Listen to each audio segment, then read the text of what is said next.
Okay, to begin with, today's is 8.3. It's about exponential equations and inequalities. Okay, so what's the difference? An equation has an equal sign. An inequality sign has a less than, that kind of thing. I'm going to pause for just a second if somebody comes in. Okay, so I'm back with you. The difference here is that these have equal signs, and the next ones that we hit will have greater than or less than signs. And there's a big difference in how you handle them.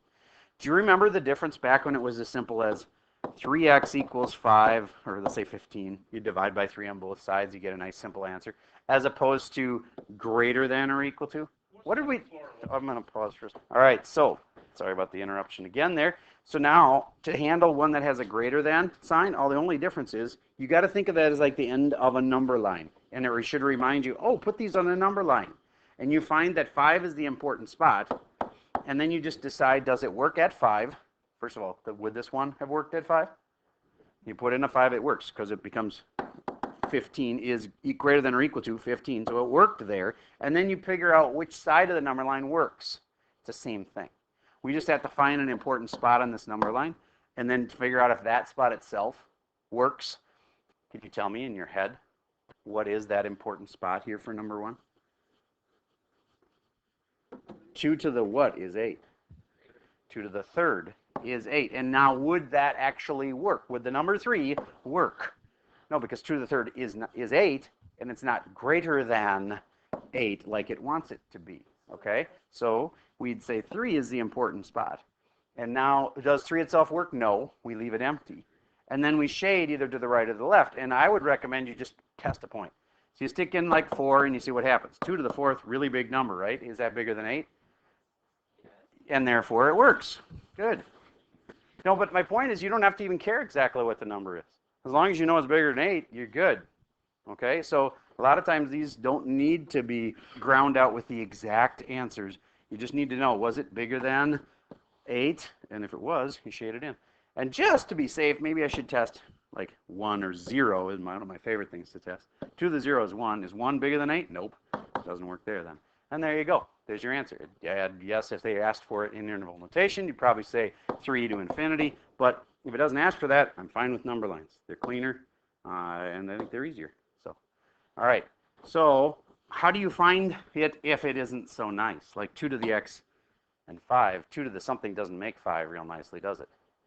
That's where you got to use the magic of logs. Okay? So there's 2 ways to do this. Yesterday we explored taking the log of both sides. Like, I'm going to make one easier again. Let's say we had just 2 equals x, or x equals 2. It wouldn't matter. Did you understand after I showed you the proof of it that you can just take the log of both sides? All right, you can take log base 10 or log base e. It does not matter what the base is, actually. Log base anything of both sides. All right, so I can take ln of both sides. Is probably the simplest, easiest, because I don't have to write log base e then, do I? Okay. And what if it's like this? Can I do that here too? Yes, you can. Now, here's the part that might confuse you a little bit. If I decide to take log base 10 or log base e, wouldn't matter, of 2 to the x, oops, it's going to be a little frustrating in that, okay, log base 10 of 5. It's going to be a little bit frustrating in that the x isn't like down out of that exponent spot yet. Somebody be smart. Yes. Yes, we will make it log 2. So where are we going to put the x?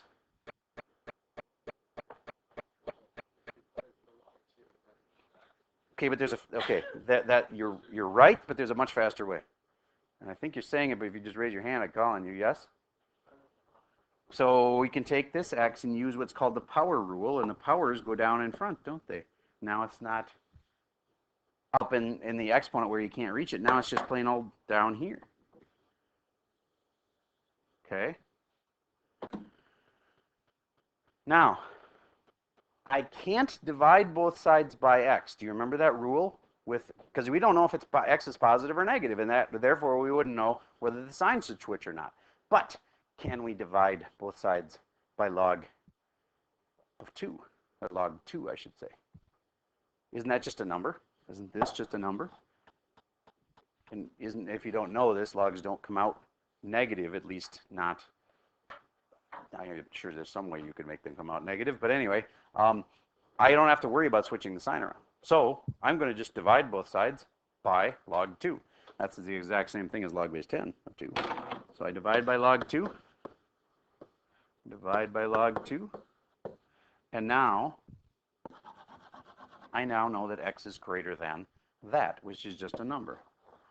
And if you had a calculator, you could figure that out. And if it happens to come out to a nice number that you're able to handle, yay. Now, do you, if we had this, do you get that that's the exact same thing as log base 2 of 5? You get what I just did there? It's kind of like undoing a base change. Okay, and now look back at the original problem and see if there's a way we could have done that a little easier in the first place, Miss P.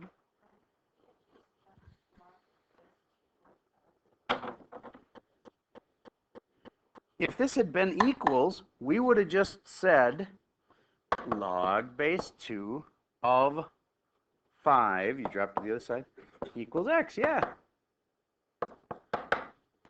So why couldn't we have done that in the first place? Well, we can. The only problem is now we got to deal with the fact it's not equals. It's greater than. And which way should that sign go? Well, we now know from looking at our other equation here, we can keep that equation with the x being on this side greater than, you get what I'm saying? Like if I just had kept the sign in and said, oh, I'm going to make it like this sign now because it was a greater than sign before, now I've got it wrong. I've got it backwards. Okay, so when you do this rewrite, you're going to need to know which way it goes. And the sign, if you have it in the normal position where the x is on the left, then you can rewrite it as x is greater than log base 2 of 5. Yes, sir. Is that how it always works? So I do get what you're saying. So can we always solve for these things by rewriting them? Yes. And if the x is on the left-hand side of the equation, that's an important part, then the sign can stay the same way. Do you get how if it was reversed that we'd have to then reverse the sign? If the x had been on this side of the equation, then the sign would have had to reverse. Okay, so just as long as you have the x on the left-hand side, and so far, like if you look at these problems, x is on the left, x is on the left, x is on the left. All right, so what's different about number 3? I'll give you a hint. One of my favorite sayings applies, and it's not if you can factor it, you should. Get the clump alone. Very good. So what's the clump? Now what's the clump? 2 to the x. That's the clump. Got to get that clump alone. So what do? Divide by 10. And now we have 2 to the x is equal, or sorry, greater than 15 over 10. Could I simplify that? Yeah. 2 goes in there 5 times. 2 goes in there. No, I shouldn't go. 2 does not go into both of them. 5 does. 5 goes into 15 3 times over 2. There we go. Okay. So 2 to the x equal is greater than 3 halves. And then from there, go ahead, finish it up. Yep. So log base what? 2 of what? 3 halves. Okay, pausing second. Okay, so sorry for the interruption, back again. This is going to be maybe the most interrupted video of all time. All right, got to get moving again here. So log base 2 of 3 halves, notice I'm jumping over here, and then I come back to equals x. Except, I got to be careful on this. Do you remember what happened last time? I have an x here, and equals is fine for the rewrite, but I got to figure out which way to put the sign. You switch it around and you say x, keep the sign the same, is greater than log base 2 of 3 halves. Okay, so powerful things you have learned. You can take the log of both sides. Okay. Another thing, if it says greater than, you need a number line to figure out the answer. Or in this case, since the answers are coming out to decimals that you don't know, if you just have a simple one like this, it's going to be just greater than. Cool. I think that you're probably not needing to go make a number line now and find a unknown spot called log base 2 of 3/2. So this is the first time where I've done problems like this where you didn't really need to see the number line, because our sign just, as long as we're careful with it, our sign just comes out the right way. We don't have to like test and see whether it's bigger on this side or bigger on that side. Okay? So be careful with the sign, and then you won't even need a number line to do some testing. All right, so let's get back to some of the odd solving part 1. This is different. Question first? Okay, I'm going to pause for. All right, so one of the students wanted to point out something there, and we've got that taken care of. Look at odd solving part 1. Find this slide. It's kind of orange and yellow kind of a theme. Okay? So on this one, this is definitely a stretch kind of problem. Do you get that there's a squared in this, and therefore it's going to be similar to a quadratic? If it was a quadratic, if it was as simple as x squared plus 5x equals -6, do you get that you would have just moved the 6 over to the other side, set it equal to 0? Once you set it equal to 0, if you can factor it, you should, and if you can't factor, quadratic formula. Okay. Okay, well, this is similar to that. It's a little different. So what we do is cheat. Can we say, I wish this problem were as simple as this problem. So you say, I'm going to let e to the x. What would actually make the black problem turn into the red problem if I let e to the x equal x?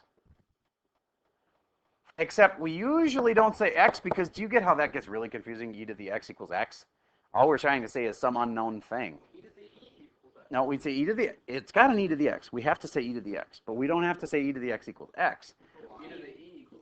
We say let e to the x equal, there is actually a way to do this, equals u. And the reason we use the letter u is it's one of those standard things in math. I hope you've caught on by now that the pi symbol is kind of the standard symbol for 3.14. I hope you've caught on that m in math is kind of a standard symbol. Remember what that one's for? Slope. Good. All right. Well, now u is your standard symbol for substitution. I wish it was like, went with U like uniform or something, but U stands for a substitution. So this is called a U-substitution. And U-substitution is basically a way of making hard problems easier by swapping out the complicated part of the problem.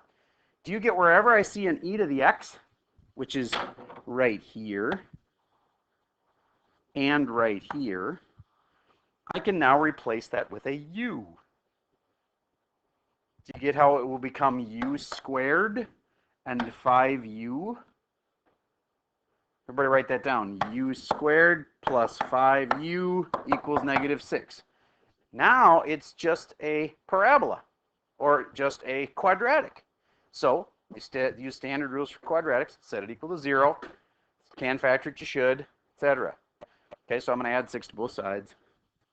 And now it's set equal to 0. Do you get your can factor that one? Go ahead. U plus what? 3. And? All right, and you solve it all the way. The answer isn't done yet, right? So what are the two answers? U equals -3 and U equals -2. And then here's the deal. You made a deal with the devil. Because you made your life easier, like in the deal with the devil. It's the classic one is I'm going to sell my soul to the devil, and in turn, I get to have this great life where I become incredibly rich and I get to just have this amazing life, but at the end, you got to pay the devil back. All right, that's the kind of the classic story about selling your soul to Satan. Well, anyway, I know in this math class you're not going to have to sell your soul to Satan. Don't worry. But we did make a trade and made this problem a lot easier on ourselves so we could solve it. Now we have to actually trade back and say u is really equal to e to the x. So now e to the x is equal to -3, and e to the x is equal to -2. Oh, it does. Just hold on. All right, so now if I'm going to solve this, I have to actually do like some sort of, I don't know, maybe log type thing. So I'll tell you 2 ways to do this. In fact, I'm going to have you tell me 2 ways to do this. Give me one way I could solve them now. Yes? Okay, go ahead.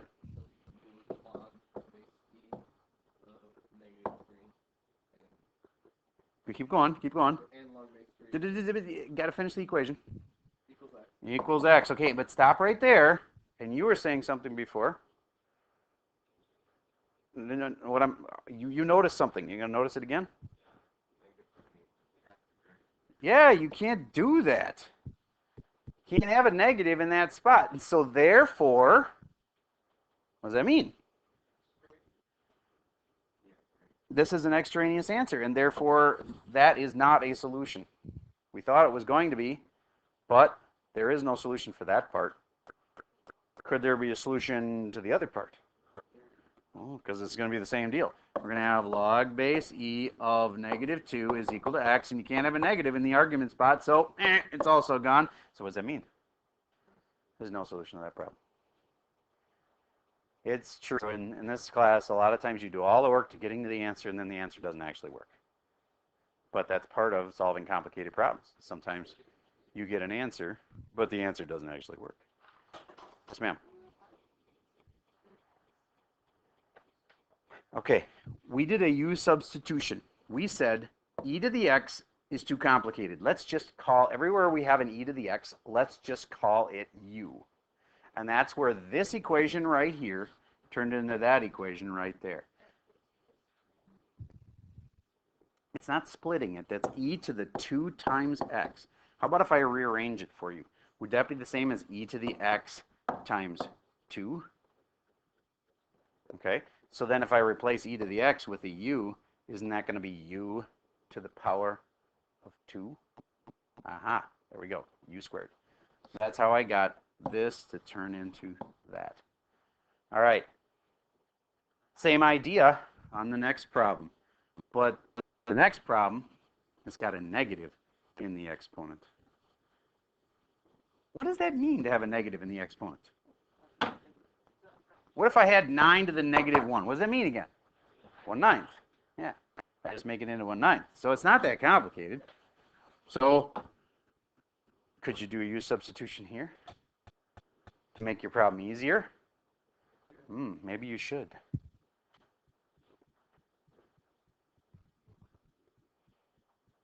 You have to figure that part out. That's on you. Pause for a second while you give that a shot. Okay, did you have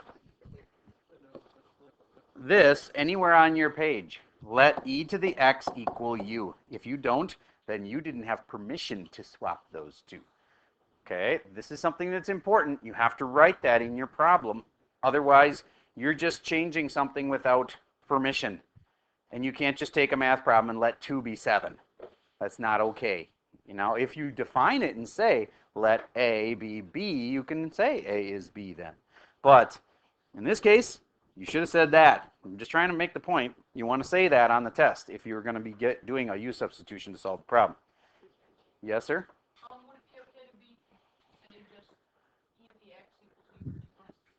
You should let the word let. Okay, because you are actually performing this action. E to the x isn't equal to u automatically. You are setting it e to the x to be equal to u. Now, if you had that and you didn't have the word let, I probably would have let it go. But anyway, all right. Go. I can't hold it back anymore. Yes. Let 2 equal 7. You can say let 2 equal 7 if you want to, but you'll have to, at the end, change it back. All right. But anyway, that was an interesting point. Let's say we have 1 plus n equals 9. And then you could say, you know what? That's too complicated. I'm going to let 9 equal 1. That's even more complicated. How about we let 9 equal 2? Then you could change the problem to be 1 plus n is equal to 2. And then I subtract 1, and I get n is equal to 1. Yay, I'm done. Nope. But I let 9 equal 2. So I have a 1 in my problem. How on earth am I going to fix that? Okay. Well, if I want to, I can add 2 to both sides, couldn't I? Wouldn't that be true statement? Okay, but 2 is really equal to what? Okay, so then I could add 9 to both sides. Oh wait, it'll still end up with, I'll still have n equals 1. All right. I thought you could do that. I thought you could pull that off. I know it was just a dumb question, but yes?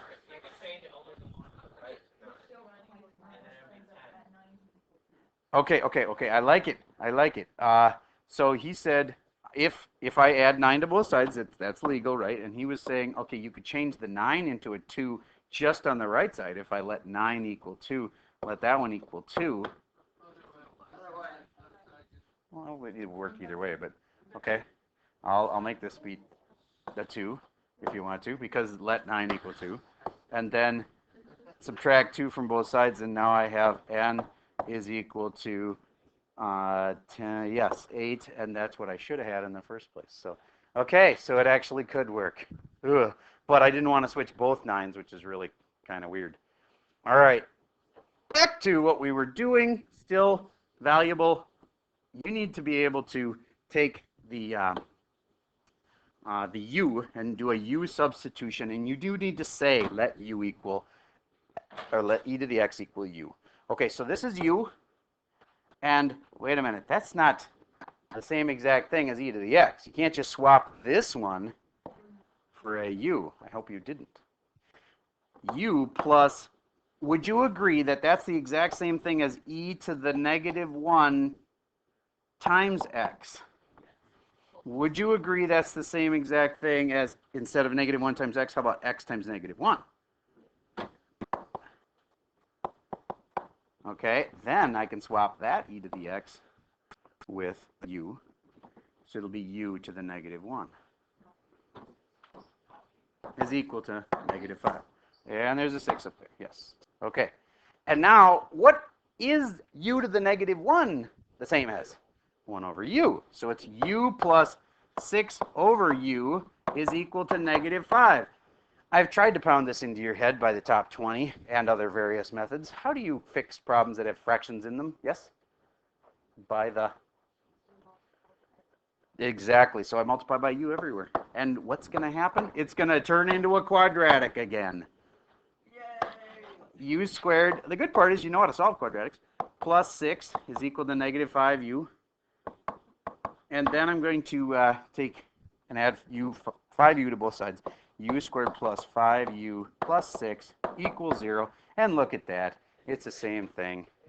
It still doesn't work. And it still doesn't work. Nice. Okay. What does it mean by it doesn't work? So does that mean that there aren't any answers? There are answers, but they just don't work. You think so? All right. I'm just trying to make sure you get, there are, okay, say that again. Are there solutions you just can't solve for it algebraically? Okay, so remember what a quadratic really is. What's a quadratic if you graph it? Is it sometimes that you graph it and you get 2 nice answers? Yeah. But is there sometimes you graph it and you don't get any answers, but the answers are there, you just can't see them, so they're what? Imaginary, so there could be imaginary solutions to these. Okay, but there, at least we could say there's no real solutions. Okay, so that is a U-substitution, and that's a powerful technique for solving problems. So let's get to the homework. I think I'm going to save this for a different day, given how much time we have left. Look at this page, day 1. In exercises 1 through 33, solve it analytically. That means don't use a graphing calculator, because otherwise you could just graph both sides and see where they cross. The point is, I keep on ruling out that method for you and say, don't just go graph both sides and see where they cross. But do you get that that's a really powerful, good way to solve problems? So when you're on the ACT, does anybody stand there and say, don't graph both sides and see where they cross? You can't do that. No, you can actually do that. So if you're on the ACT, graph both sides, see where they cross. It solves any complicated equation. Now, the only problem is sometimes it's hard to read your graph. So you might end up spending so much time farting around with the graph that if you can solve it another way, like we're going to do here, it might be better. But graphing both sides and seeing where they cross is a great way. Now, option A, do you get I could do a rewrite of this as an exponential into a log? What's option B? Yes? Excellent. Then there's an option C also. But I like this, making the bases the same. Would you agree 8 is the same as 2 to the third? And if the bases are the same, then the exponents have to be the same. Therefore, 4x equals 3. Isn't that a nice simple equation to solve from there? That's probably the easiest way. That's if the bases are the same or can be made the same. Do you notice that all of these bases end up working out to really nice ones where you can just make them have the same base? 125 is really what to the what? 5 to the third. So now the bases are the same, and now you can set the exponents equal. Piece of cake. Okay? Of course, they're not always going to work like that. Like, here comes number 9. Now, we did give an option A. We do rewrite. But there's an option C. Option B was if the bases are the same. Option C is not a rewrite, but it's a new technique I was just introduced to you yesterday. Like the log of both sides. Log of 3 to the 2x equals log of 5. And you might think, well, that's not any better because the x is still up in the exponent. But then you can use the what? Power rule. And if they have a power, that can go down in front. And now the x isn't up in the exponent anymore. And then I can just divide both sides by log 3 and then multiply both sides by a half, or you could say divide by 2, and you get the x alone. So there's a lot of options. I hope you feel yourself getting more mathematically powerful. You have more tools in your box to pull out and solve. Yes?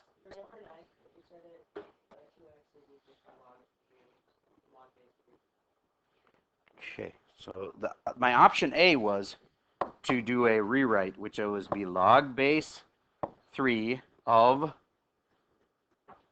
5 equals 2x. That is a great way to do it. And I just wanted to show you that the way I taught you yesterday also can be used. Point I'm making is lots of ways. You pick. If you like that way better, cool. Do it that way. Yes? For our answer, do you want us to write it as x equals log 5 over 2 log 3 or 2 log 6? All right, so I'm going to divide both sides. What is the most efficient way to get the x alone? I should just divide all at the same time by what? 2 log base 10 technically. 2 log 3. If I do that, I now have gotten it all off of here at once, and x is alone. So it's log 5 over 2 log 3. Now, could you rewrite that in multiple ways? Yes.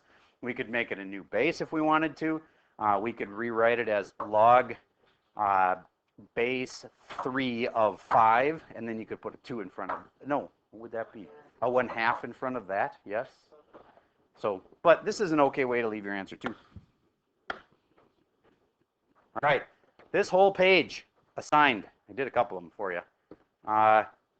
This page, these get to be a little extreme, and there's not much room up there, so I'm going to cross off number 21. And then I'd like you to, I think number 8 is not too evil, We're going to skip number 9. And we aren't going to try to do any day 2 homework. That ought to be plenty. All right. In this one, I know it's got a fraction. That makes it complicated, but I've taught you how to fix that. I've taught you how to get rid of it, the fractions. Everything I didn't cross off.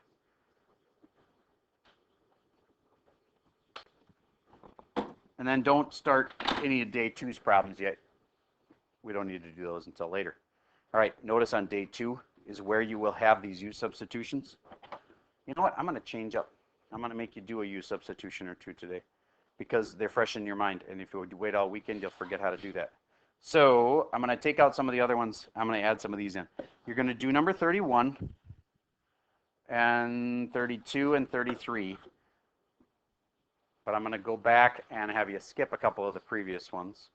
I will have you skip number 20. We'll just do number 19 there. And I'll have you skip 7 and let me look. Let's see if I can have a theme here. So, oh, thank you. 13's unlucky. There, I've had you skip 3 and do 3 of the others. So, okay, I think this is doable. Okay, so just one last time. Our first page of the homework is right here, and you are skipping 7 and 13. The next page, you're skipping 20 and 21 and this number 9 thing. And on this page, we are doing only 31, 32, and 33. Just doing 3 of those because I want you to do a few U-substitutions. And if you don't, that means you're going to very likely forget everything I just told you. You only remember 10% of what people say. So, all right. And that's all I have for you for today.